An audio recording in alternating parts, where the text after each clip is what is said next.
Is the upcoming NBA draft really just more hype?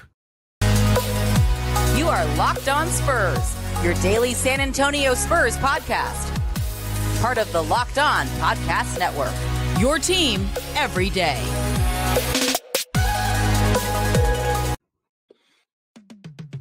Welcome back to Locked On Spurs. We're here on the Locked On NBA Network. I'm your host, Jeff Garcia, Spurs writer for KENS 5 San Antonio. Glad to have you back. Happy Friday, everybody. Hope everybody's having a great time. Spurs season is winding down. All fans are going to be glued to the upcoming NBA draft lottery, combine, and then, of course, the NBA draft itself. That's what we're going to be talking about today.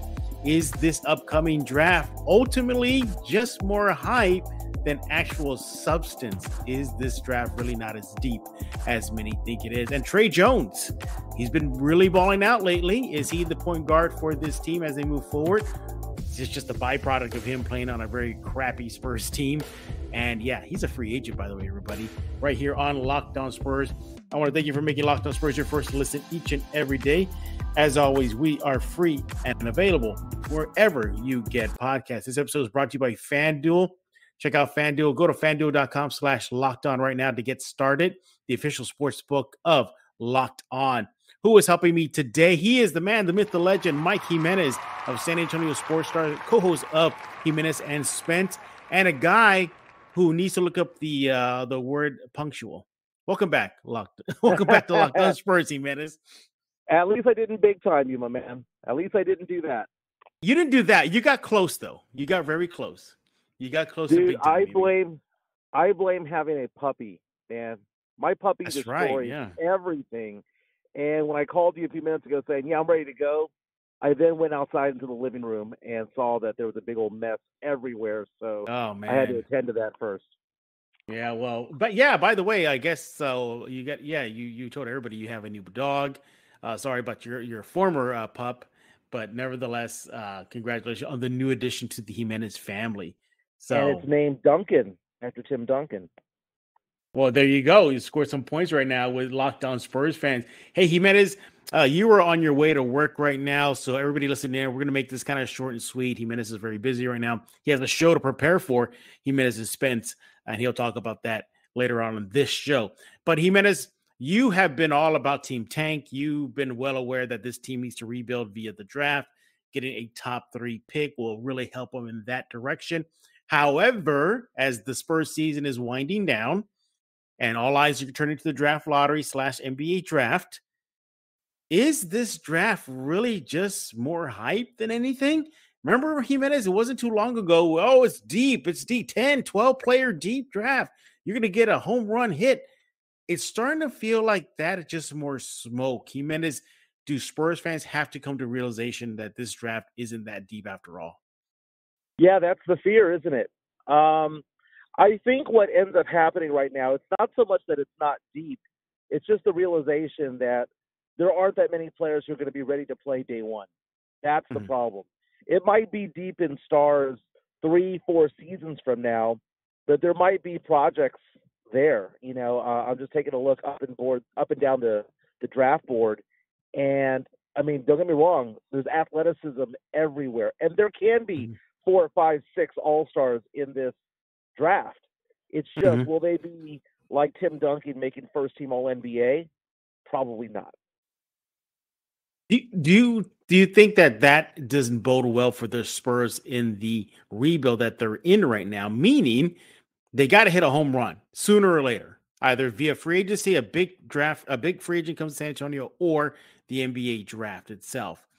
It's kind of the feeling now, Jimenez, that if the Spurs don't hit on 1, 2, we'll throw in number 3, that yikes, the rebuild continues.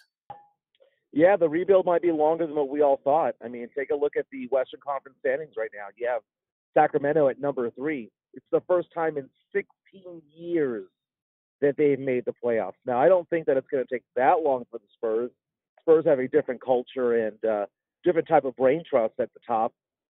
But, you know, rebuilds take a while. And until you hit either the jackpot or you get a combination of players that suddenly start working together, it might take some time. I don't think the Spurs are going to tank next season. And the Spurs right now sitting on, 20 victories, right around there.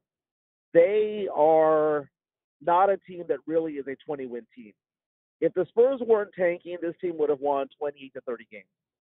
They have talent there, and I don't know if it's outright just tanking or all the injuries that are there, but if the Spurs were actually playing together and Vassell wasn't hurt and Sohan hadn't missed so many games and Zach Collins had not missed so many games, had the core been there from the very beginning, this team, I'm not saying would have been fighting for a play-in spot, but probably would have been somewhere around 28 to 30 victories.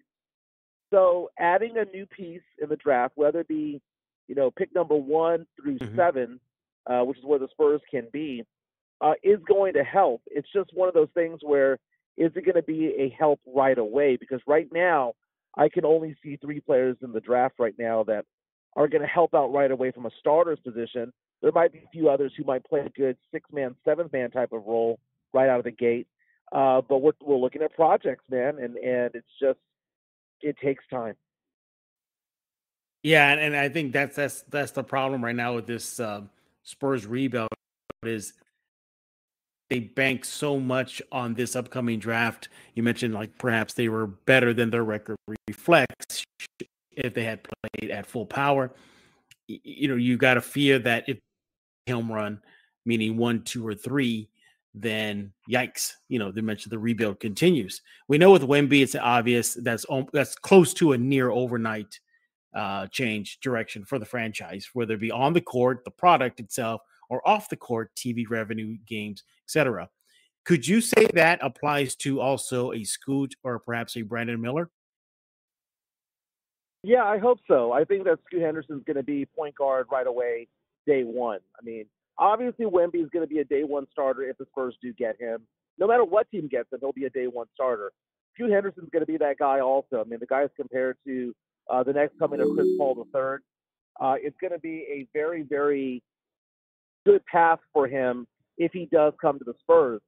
Outside of that, Brandon Miller, as controversial of a figure as he is, would also be a day one starter as well. This is a guy that was the best player in college all season long. He wet the bed in the tournament. He injured his groin the first round, played poorly in round 2 and 3, got knocked out. It's just one of those things where Brandon Miller's stock might have fallen, and it's you got to think about whose stock has risen over the past course of the last month or so. You might say that the Thompson twins from Overtime Elite, Amen Thompson, Osar Thompson. You might look at Grady Dick, even though they got bounced really early. Kansas got bounced early on. That's a player that I think can plug and play early on. But what we've seen from the tournament with players like Nick Smith and Anthony Black from Arkansas is that they're not ready for the NBA yet. They're going to be drafted in the lottery, but they're not ready yet. Players like Cam Whitmore from Villanova, that's a player that didn't even make the tournament, for crying out loud.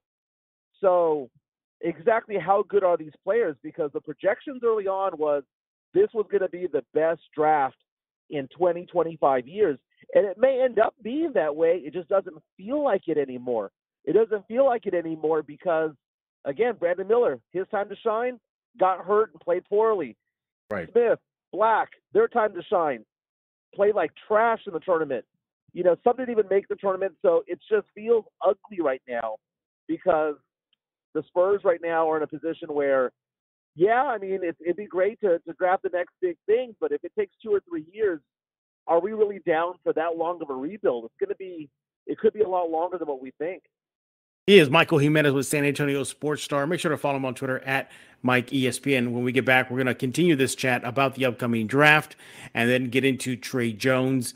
He is a free agent, but he's been playing really well to close out the season right here on Locked On Spurs. But I want to talk to you about Nissan, the Nissan Ariya. Look, it is unbelievable power. It's packed to the punch, pinned to your seat type of power, and you need to get yourself a Nissan Ariya as soon as you can. You want to go to nissanusa.com to shop right now. And by the way, Nissan's most electric player of the week on this episode of Locked On Spurs is brought to you by the all-electric 2023 Nissan Ariya, and that goes to Tre Jones. He's been playing really well to close out the season, double-figure scoring, recorded his first triple-double in his career in the last remaining games of the NBA season, proven to be perhaps a key cog in the Spurs rebuild. moving forward. He is Nissan's most electric player of the week right here on Locked On Spurs. As mentioned, it's electric, brilliantly fierce, fiercely elegant, stunningly powerful, elegantly powerful. The 2023 Nissan Ariya packs pin to your seat power and a premium intelligence and all-in-one EV. The all-new all-electric 2023 Nissan Ariya, the EV for people who love to drive. Shop now at nissanusa.com. And I also want to talk to you about our newest sponsor right here on Locked On Spurs. It is Mudslingers Drive-Thru Coffee right here in San Antonio. Yes, I'll help support a local company, everybody. Mudslingers is locally owned and an independent coffee shop, and they're proud to make delicious coffee for our community. They do it fast and friendly, so you can get on with your day. Whether you're in the mood for a latte, cold brew, or a Red Bull infused lightning bolt, they have the drinks for every taste. They have a wide selection of dairy alternatives, low-calorie options, even caffeine-free drinks for those who want to take it easy. So if you're in San Antonio, go buy some Mudslingers Drive-Thru Coffee for a tasty and convenient caffeine fix. Located at 2404 Thousand Oaks Drive near 281 and 1604. They're open every day from 6 a.m. to 6 p.m. Life is too short for bland coffee. Let's bring him back. He is Michael Jimenez, San Antonio Sports Star's very own. And we're talking about your silver and black.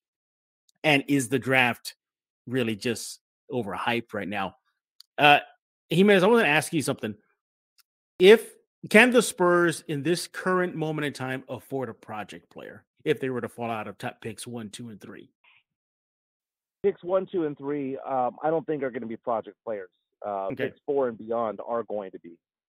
And, one of the names that a lot of Spurs fans are hearing right now from a bunch of mock drafts is Amen Thompson from Overtime Elite.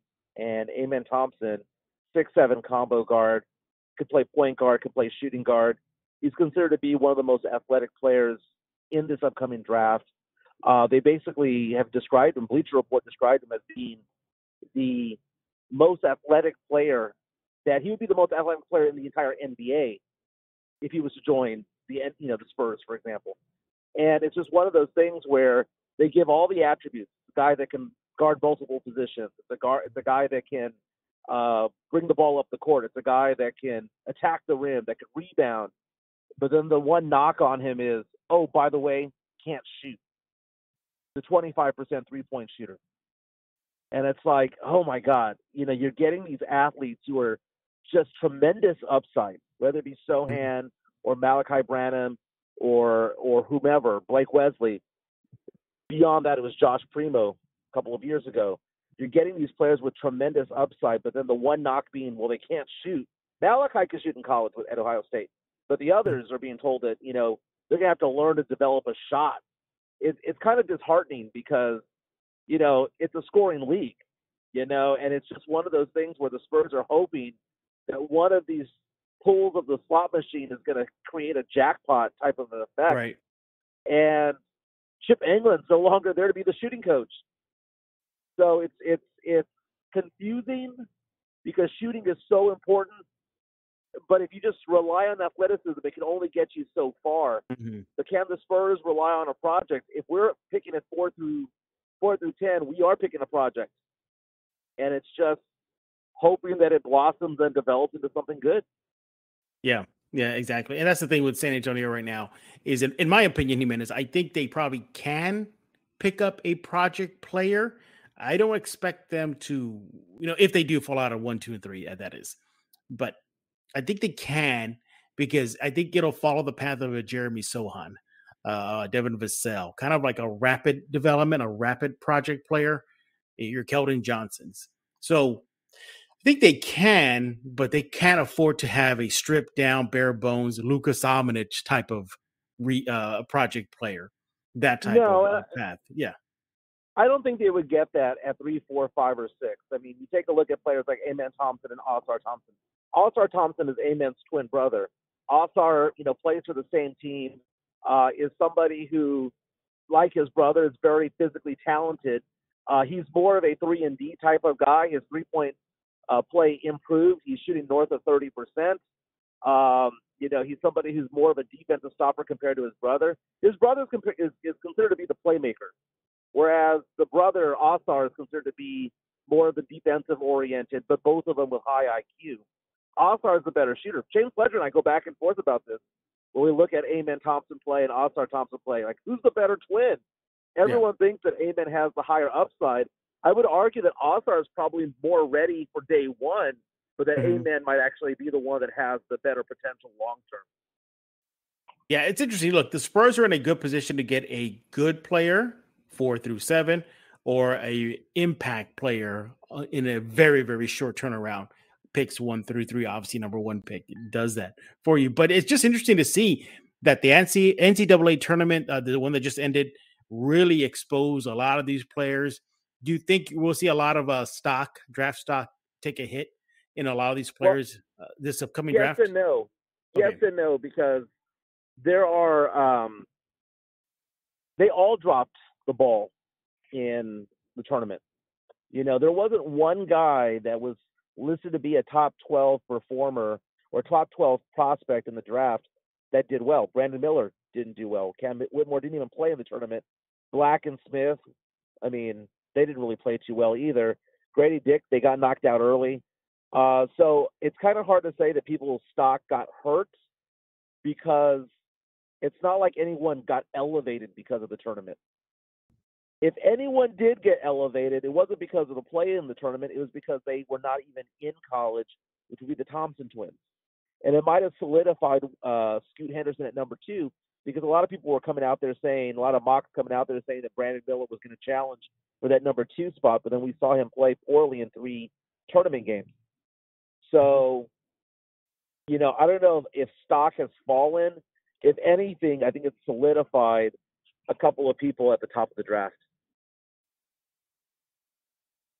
He is Michael Jimenez right here on Locked On Spurs, talking about the NBA draft. And is it more hype than anything? Well, we'll definitely find out sooner and very, very soon with the season winding down. And then all eyes will turn to draft prospects and the draft itself.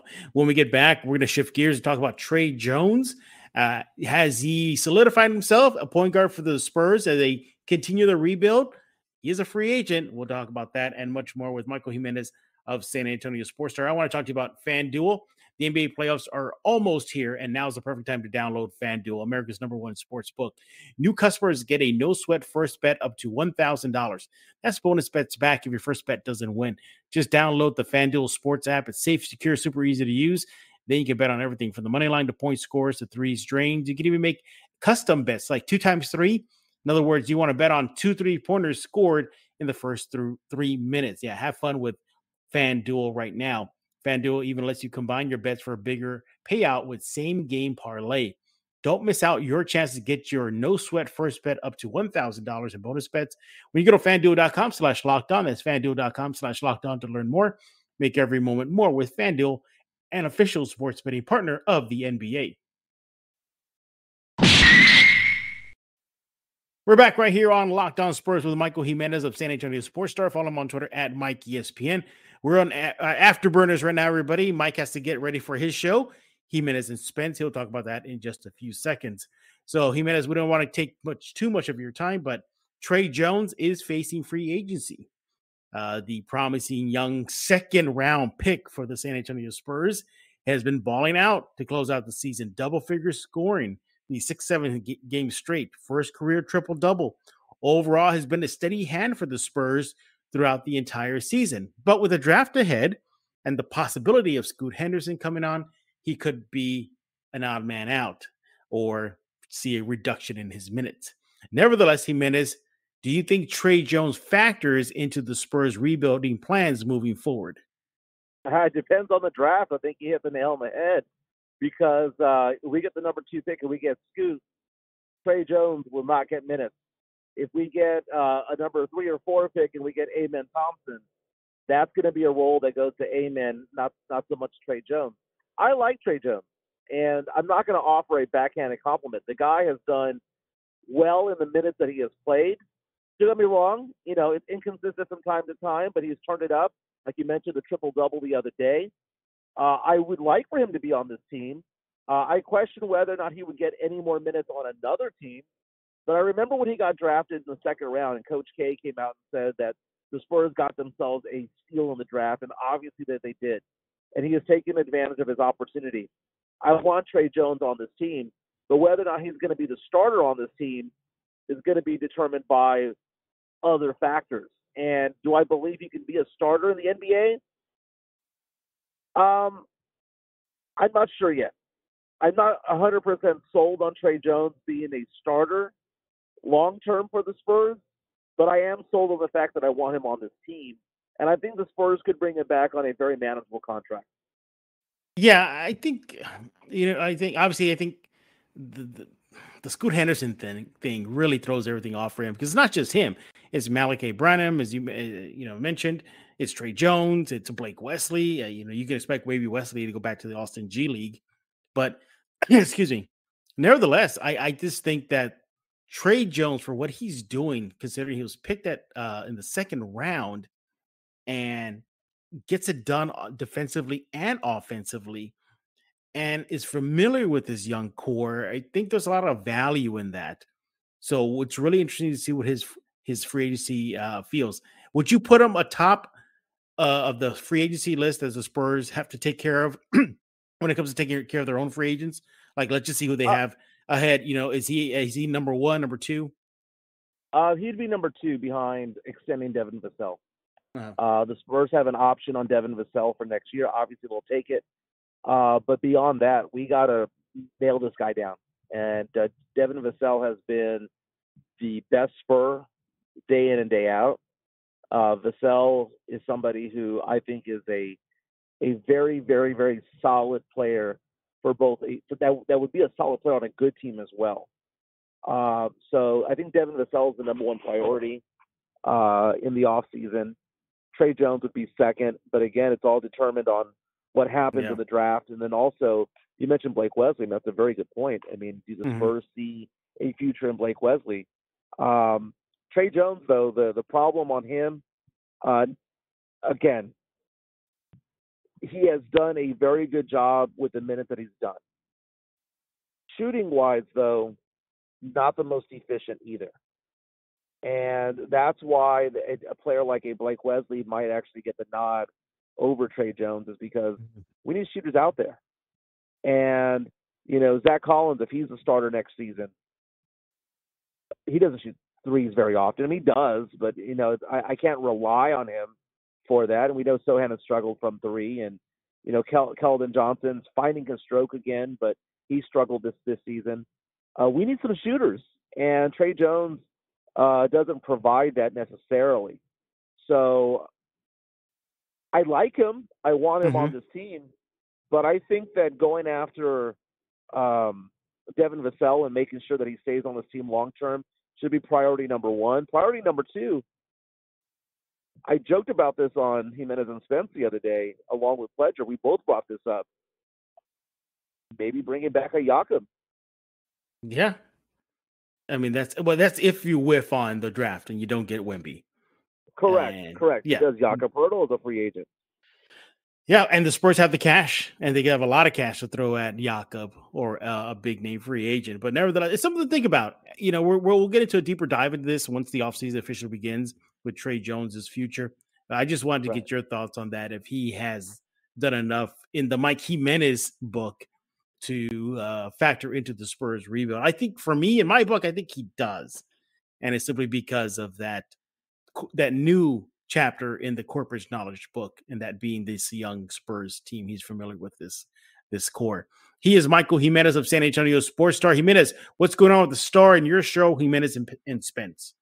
Oh, well, Jimenez and Spence, we go from 12 to 3 Monday through Friday on San Antonio Sports Star 94.1 FM.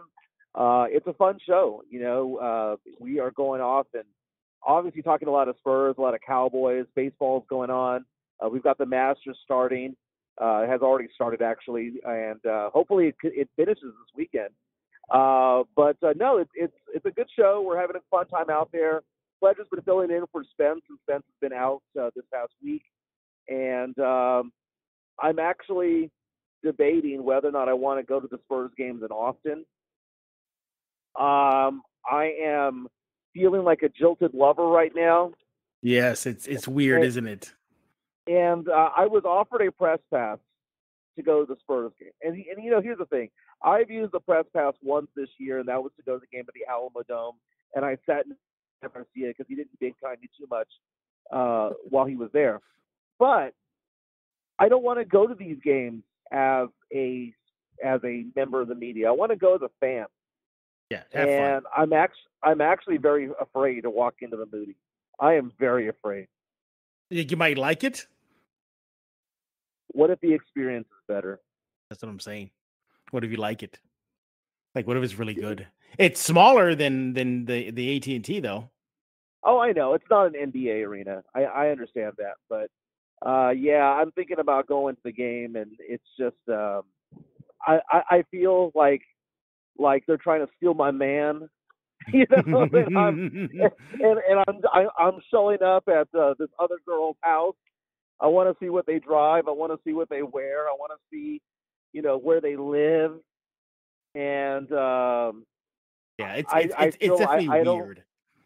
Yeah, we are in a throuple with the city of Austin, and it's only going to get worse. I remember when the Spurs asked Bexar County Commissioner's Court for permission to do this. I remember that, yeah. And the fact that it wasn't an overwhelming support within the Commissioner's Court for it, and they were like, hey, we're skeptical about this. I'm still skeptical about it all. I don't care about the new complex out by La Cantera. I don't care about the lease until 2030, whatever. I know the Spurs are going to be in San Antonio for the next decade or so. I'm just worried about the decade after. Yeah. He is Michael Jimenez of San Antonio Sports Star. Make sure to follow him on Twitter at MikeESPN. Check out his show, Jimenez and Spence. I like checking it out on the website, the San Antonio Sports Stars website. It's a lot easier for me to get to that. I missed it when y'all had the YouTube option. That was fun. That was a lot easier. But, yeah, there's some debate as to bringing that back on somehow, some way. I think that if we are going to be doing that, I think it's going to be closer to the end of summer, hopefully, because Cowboy Camp will be starting, and I think that that's going to generate a different type of buzz that we normally get. I mean, we get a lot of buzz already, but you know, adding that dimension of Cowboy Camp, there needs to be a video component to all that. Hopefully, it's something that we can do long term, and I'm a big supporter of that. I know there's other people. We're just trying to figure it all out. Yeah, again, he is Michael Jimenez. Follow him on Twitter at MikeESPNSA. Make sure you do that right now. Listen to Locked On Spurs wherever you get your favorite podcast, Google Play, Stitcher, iTunes. The list goes on and on, including the Ken's 5 Plus app. Second listen, check out Locked On Game to Game NBA. Every recap, every stat, every number, Locked On Game to Game on Odyssey and YouTube. So for Michael Jimenez, look up the dictionary word for punctual, Michael. I am Jeff Garcia. We are going to put a lock on this episode of Locked On Spurs.